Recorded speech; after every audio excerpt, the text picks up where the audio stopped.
네, 여러분 안녕하세요. 수학교육과 박사과정 김정현입니다. 제가 이제 화면을 여기서 이렇게 보고 있는데 아무래도 캠 말고 다른 컴퓨터를 이쪽에서 보고 있거든요. 그러다 보니까 화면이 제가 이렇게는 가끔씩 말씀을 드릴 수 있겠습니다만 시선 처리가 좀 안 될 수 있다는 거를 좀 말씀드리겠습니다. 어, 오늘 제 이제 발표하게 될 내용 하기 전에 한 가지 또 이제 말씀드릴 내용이 있어서 또 이야기를 하려고 합니다. 우선 제가 이제 여기 이제 교육성과 평가센터에서 업무를 본 지가 이제 4주가 지났습니다. 4주가 지났고 정확하게는 이제 5주차 끝났나요? 그 정도 된 것 같은데 네, 5주차가 끝났네요. 계산을 해보니까 5주차 끝났고 이제 다음 주면 6주차 뭐 이렇게 들어갈 텐데 무엇보다 대학원 박사과정을 진행 중인 것과 그리고 이제 센터에서 일을 하게 되는 거 이 두 가지가 전부일 줄 알았는데 제가 다음 주부터는 교과교육연구소 간사로 이제 있을 것 같아서 그렇게 현재 세 개 업무를 업무라기보다 이제 그런 생활을 좀 하게 될 것 같습니다. 그러니까 정확하게 네 개죠. 교육성과 평가센터 연구원, 그리고 기숙사 사감, 교과교육연구소, 간사, 그 다음에 대학원 박사과정. 그러니까 그 대학원 박사과정에서도 이제 10월부터는 제가 또 연구과제가 들어가거든요. 예, 그래서 좀 더 많은 이론들을 공부를 하고 또 컨텐츠도 제작을 할 수 있으면 하고 이런 좀 생각을 하고 있어서 많은 좀 시간과 할애가 좀 투자를 해야 될 것 같고 특히 이제는 선택할 수 없는 길을 들어섰기 때문에 정말 그 활동 안에서 집중해야 되는 그런 시간들을 보여줘야 되는 상황이라 이 점을 좀 참고를 부탁드립니다. 촬영은 제가 한 주말 정도에 몰아서 좀 할 생각이라 아마 같은 옷이 한 세 번 내지는 네 번이 나갈 겁니다. 어, 영상이 업로드 될 때마다 제가 되도록이면 정말 많은 컨텐츠를 하고 싶은데 수학교육 안에서 제가 공부하는 내용을 발표를 하는 내용이다 보니까 그 부분을 좀 참고를 해주시면 조금 더 제가 공부하는 데에 도움이 될 것으로 생각을 합니다. 자, 그럼 오늘 내용을 살펴볼 텐데요. 제가 사실은 이제 공부한 내용이 보이시나요? 이게 지금 좌우대칭이 제가 좀 시켜볼게요. 얼굴이 또 크게 나오는 것 같은데 잠시만요. 변환을 이러면 보이시겠죠? 음, 네, 바로 영어 논문입니다. 네, 영어 논문인데 이거를 한글로 바꿔서 이제 여러분께 발표를 해보는 시간을 좀 가져보려고 합니다. 다시 수평 전환을 했고요. 항상 헷갈려요. 이게 제가 오른손을 들면 화면에서 왼쪽으로 나오고 막 이러니까 저는 이제 미러링이라고 하죠. 미러링을 항상 해야 될 것 같았는데 이거를 방송할 때는 또 미러링 했을 때 창이 또 뒤집혀서 보인다고 얘기를 하시더라고요. 그래서 빨리 적응을 해야겠구나 이 생각을 좀 합니다. 자, 그래서 오늘 이론적 배경에서 어떤 내용을 좀 이야기할 거냐면 수학 불안입니다. Mathematics Uncertainty. 그래서 이 수학 불안에 대한 이야기를 할 거고 그와 관련해서 또 이야기를 접근할 수 있다면 수학 성취도와 관련한 이야기까지 거론하겠습니다. 그래서 주 메인은 이제 불안이고요. 그와 관련한 내용을 정리하도록 하겠습니다.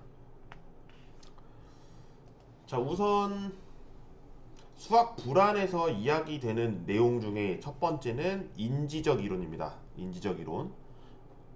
Cognitive Interference Theory라고 하는 이제 와인의 주장인데요. 뭐라고 얘기를 했냐면 높은 수준의 불안은 이전 학습에 대한 기억을 방해하여 낮은 성취도를 초래한다라고 제시를 하고 있습니다. 그리고 두 번째 결손 이론이라고 Deficit theory라고 이야기를 하는데, 토비아스가 이야기를 이렇게 합니다. 불안은 과거의 열악한 성과에 대한 인식의 결과로 나타난다. 이 두 가지를 제시하고 있는데요. 인지적 간섭이론은 한정된 작업 기억에서 처리해야 하는 것을 방해하는 것으로, 최근 뇌과학 연구를 통해서 수학 불안이 높은 집단과 낮은 집단 간에 다르게 나타나는 특징을 통해 더 구체적으로 밝혀지고 있다고 제시하고 있습니다. 사실 이제 수학 불안이라고 하는 이 요소가 들어서기까지는 뇌과학, 이제 브레인 사이언스라고 하죠. 이제 뇌과학 분야가 활발해지고 나서 시작인데, 불과 7년 됐습니다. 2014년부터 시작했으니까요. 한 7년 정도 된 것 같습니다. 그리고 그 뇌과학을 측정하기 위한 도구가 현재 카이스트에 있다고 전해 받았는데, 제가 지금 여기 센터에 있으면서 옆에 이제 계시는 교수님께서 이제 뇌과학 쪽을 이제 전공을 같이 하셨더라고요. 그래서 그 말씀을 좀 전해 받았는데, 이제 기구가 카이스트에 한 대 있다. 그때 당시에는. 그래서 근데 또 굉장히 비싸다고 하더라고요. 그러니까 장비가 굉장히 비싸서 개발을 하면은 굉장히 좀 고가의 이제 많은 돈이 이제 투자를 해야 되는 상황이라고 이제 말씀해 주셨고요. 그와 관련해서 이제 수학 불안을 어떻게 하느냐. 뇌과학이랑 연결됐다 했잖아요. 그래서 학생들이 수업에 앉아 있는 상태에서 선생님이 수학 얘기를 했을 때 학생들은 어떤 이제 뭐 불안 증세라든지 이런 게 나타나는 거를 뇌과학을 통해서 이제 증명을 한다고 합니다. 되게 신기하죠. 옛날 같았으면은 너 싫어해? 그럼 왜 싫어해? 막 이렇게 계속 상담을 해가면서 했을 텐데, 이제는 뇌에서 그 내용물을 알려주니까 그런 부분에서는 굉장히 좀 과학적으로 접근을 하고 있다라고 생각이 듭니다. 그리고 나서 언급되는 내용에 이제 결손 이론도 제시를 하고 있는데, 결손 이론을 통해서 어떤 내용을 발굴해 나가야 되는지가 제시되는데, 수학에 대한 과거의 경험으로부터 누적된 부정적인 인식에 의한 것이므로 전문적인 심리 상담을 통해 개선되는 사례들을 발굴해 나가야 된다라고 합니다. 그러니까 지금 사실 뭐 인지적 이제 이론도 제시를 했고 결손 이론도 제시를 했지만, 그만큼 수학 불안에 대한 이야기를 할 때는 뭐 설문으로만 끝날 것이 아니라는 것을 이 내용에서 알려주고 있는 거죠. 근데 수학 불안에서는 가장 좀 연관성이 있는 것 중에 하나가 성취도입니다. 아, 여러분 시험 성적 보면 높은 학생들은 수학을 좋아한다라는 관계, 뭐 반대로 얘기하면 이제 명제의 2라고 하죠. 지금은 아마 배우진 않을 텐데, 이제 명제의 2가 뭐냐면 명제 P이면 Q이다라고 하는, 이제 if P and Q 뭐 이렇게 이야기를 하는데, 그 과정에서 다 가정에서 not을 붙이고 결론에서도 not을 붙입니다. 그래서 not P then not Q라고 해서 이 부분을 이제 명제의 2라고 하는데, 그 과정을 본다면 성취도가 높으면 흥미도가 높다. 그럼 이에 대한 이는 성취도가 낮으면 흥미도도 낮다라는 내용이 되죠. 그렇단 얘기는 지금 어떤 관계라고 볼 수 있냐면, 지금 여러분이 보시는 이 상태에서 이런 그래프가 그려지는 거죠. 그러니까 여기 아래에 있는 데가 흥미도, 성취도와의 관계라고 보면 되고, 위로 갈수록 흥미도, 성취도가 높다라고 봤을 때 그 둘 사이에는 양의 상관관계를 갖는다라고 하는 것이 가설입니다. 근데 정말로 성적이 낮으면 수학 불안이 있다라고 본 거고, 그 있는 내용이 논문에서도 게재가 되고 있습니다. 지금 이 상태에서 좀 많은 학자들이 2010년에 해외에서 연구한 내용으로 봤을 때 어떤 내용이 적혀 있냐면, 수학 불안이 가장 크게 기여하는 것은 낮은 수학 성취도다라고 밝히고 있습니다. 이걸 제시하고 있었고, 또 하나 이제 2004년에 중고등학교에서 수학 성취도가 낮으면 낮을수록 더 큰 수학 불안의 수준을 보였다고 합니다. 이 이야기로 봤을 때 성취도가 낮으면 수학 불안이 더 커진다. 이 내용을 볼 수 있는 거죠.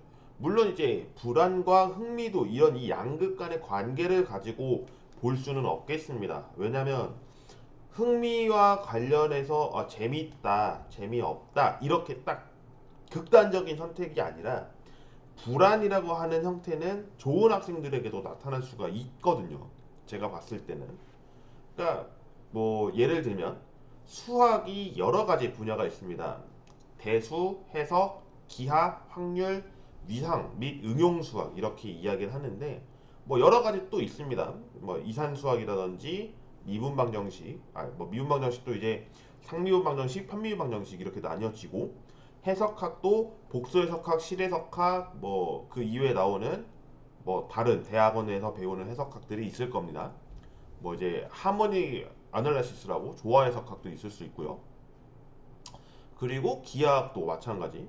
미분기하가 대표적으로 이제 거론이 되는 학문인데 미분기하 말고도 뭐 리만기하라든지 아니면 이게 무슨 또 기하가 있었어요. 제가 이름이 기억이 안 나는데 그런 기하와 관련한 이야기 또 있었고 또 이제 위상수학에서 거론되는 내용 중에 하나는 이제 프로덕트 스페이스 적공간과 상공간 막 이런 이야기도 합니다. 그리고 T 스페이스라는 내용도 꺼내면서 대학교 수학에서 수학 분야는 그럼 어떻게 되느냐 이것도 볼 필요가 있어요. 그래서 제가 나중에 연구를 하고 싶은 분야 중에 하나가 수학과랑 수학교육과랑 학생들을 비교했을 때 수학을 가르쳤을 때의 수학 불안은 어떻게 되는지를 보고 싶었습니다. 이 부분은 아직까지 연구는 되지 않았어서 수학 교육과라고 해서 초, 중, 고를 보는 게 아니라 대학 수학에서도 볼 수가 있을 거라는 거죠. 그리고 학부모님들께서 수학을 볼 때 교육 과정이 달랐기 때문에 그 교육 과정에 맞는 커리큘럼을 가지고 지금의 교육 과정으로 대입을 시킨다면 정말 교육이 많이 변화가 됐다는 것을 느낄 수 있는 거죠. 그래서 학부모님들에게도 이 수학 불안에 대해서는 굉장히 높을 겁니다. 그래서 학원에 의존하는 분들도 계시죠. 뭐 그런 이야기를 좀 해봅니다. 그래서 이제 이 연구들에 대해서 뭐 과거의 실패를 경험하는 인식으로부터 나간다 뭐 이런 얘기도 하고 수학 불안 검사가 수학 학습에서 긍정적인 요인으로 검사지를 이제 대체돼서 사용이 됐다는 거 뭐 이런 내용이 좀 거론이 되고 있습니다. 해외 논문에서도 많은 학자들이 거론한 이제 수학 불안에 대한 이야기를 꺼내고 있었고, 뭐 2010년에 대한 이제 토마스와 관련한 내용도 이제 거론이 되고 있었습니다. 그와 관련해서 봤을 때 이 수학 불안에 대해서는 뭐 여러 학자들이 이제 꺼내는 그런 내용들도 있겠습니다만 어쨌든 우리가 어떤 현상에서 수학 불안을 느끼게 되는지 이 부분이 굉장히 중요하게 바라봐야 될 거고 그 수학이 뭐 여러 가지 요인 중에 있겠지만 뭐 그 중에 저는 한 가지 꺼내면 선행학습이라고 봅니다. 물론 선행학습 말고도 학교에서 수업을 듣고 그 뒤에 문제를 풀어야 되는 그 후의 상황을 봤을 때 난이도를 잘못 선택해서 결국에 수학을 못 푸는 학생들이 발생한다는 것을 보면 이 또한 수학 불안이라고 봅니다. 그러니까 요소는 굉장히 많을 거예요. 어떤 가설을 세우느냐에 따라서 달라질 텐데 수학 불안은 선행학습을 통해서 나온다라는 가설, 수학 불안은 교수학습, 학교에서 진행하는 교수학습에 따라서 나타날 것이다. 두 번째 가설. 그 다음 세 번째는 수학 수업을 듣고 이 수학 수업이 첫 번째로 들었을 때 한했을 때 뒤에 복습을 해야 된다고 해서 문제집을 풀어봤더니 못 푸는 문제가 발생했을 때 이거를 세 가지로 보겠습니다. 뭐 다른 요소들도 있겠죠. 선행학습이라고 했을 때도 좀 나뉠 수가 있습니다. 직접 학생이 봐서 보는 형태 내지는 사교육이 있기 때문에 학원에서 들어서 학교 현장으로 들어왔을 때 이 경우들도 볼 수가 있겠죠. 뭐 학원이라고 하니까 좀 단정 짓는 걸 수도 있는데 학원 말고도 과외가 있을 수 있죠. 그리고 이제 과외도 앞에서 선행을 시키는 과외가 있는 반면에 문제를 푸는 또 과외가 있을 수가 있습니다. 내신이라든지 수능을 대비하기 위해서인데요. 그런 부분에서도 봤을 때 이런 선행학습과 관련해서도 이야기를 좀 할 수 있지 않을까 생각을 합니다. 여러 가지 내용들을 좀 봤는데 저는 이제 이 부분을 공부하면서 또 어떤 공부를 했어야 하냐면 그러면 수학 성취도, 수학 흥미도 그리고 뭐 수학 지금 불안 얘기했지만 그러면 정말 수학 교수학습법에서 불안은 뭐냐 라는 게 있다면 그 부분을 빨리 고쳐야 된다는 것을 좀 보고 싶어서 그런 쪽으로 한번 공부를 더 해보고 싶다는 생각을 하게 됐습니다. 음, 제가 지금 본 논문은 제가 현재 수업을 듣고 있는 교수님의 논문이었습니다. 그리고 아까 제가 노트 보여드렸죠? 그 논문 또한 그 교수님의 논문이었습니다. 그래서 분석 자료를 지금 한 가지를 보는 게 아니라 한 가지 안에 여러 가지를 보고 있는데 그 중에 한 가지를 지금 봤고요. 다른 논문들도 계속해서 보면서 컨텐츠를 좀 짤 생각입니다. 공부하는 것을 가지고 두려워하지 말라고 했습니다. 저 또한 학부 때는 정말 두려웠고 문제를 풀어서 또 시험을 똑같이 또 보는 입장이었고 상대평가로 진행되고 있다 보니까 정말 수학을 포기하게 되는 현상까지 나타났을 정도로 정말 수학과를 다니기 싫었는데 제가 예전부터 관심 분야가 교육이었고 또 현재 교사 선생님들을 만나면서 이제 수학 교육으로 가야겠다는 생각을 하다 보니 지금 이렇게까지 왔는데 지금 공부는 굉장히 만족스럽습니다.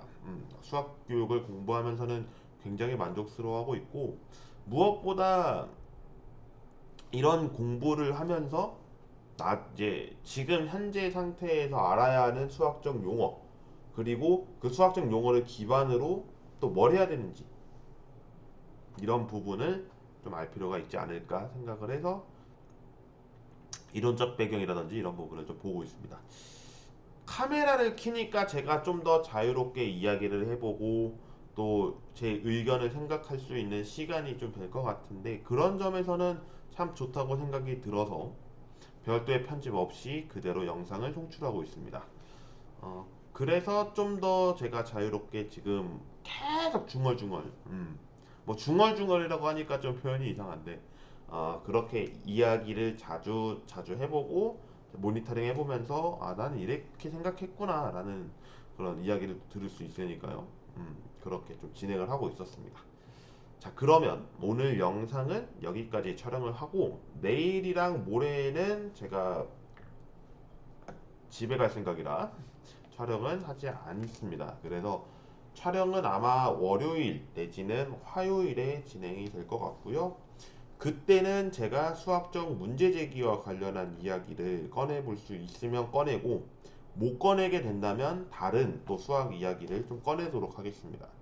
그래서 오늘 영상은 여기까지 촬영하도록 하겠고요. 시청해주신 모든 분들 감사드리겠습니다. 네, 그럼 영상 여기까지 촬영할게요.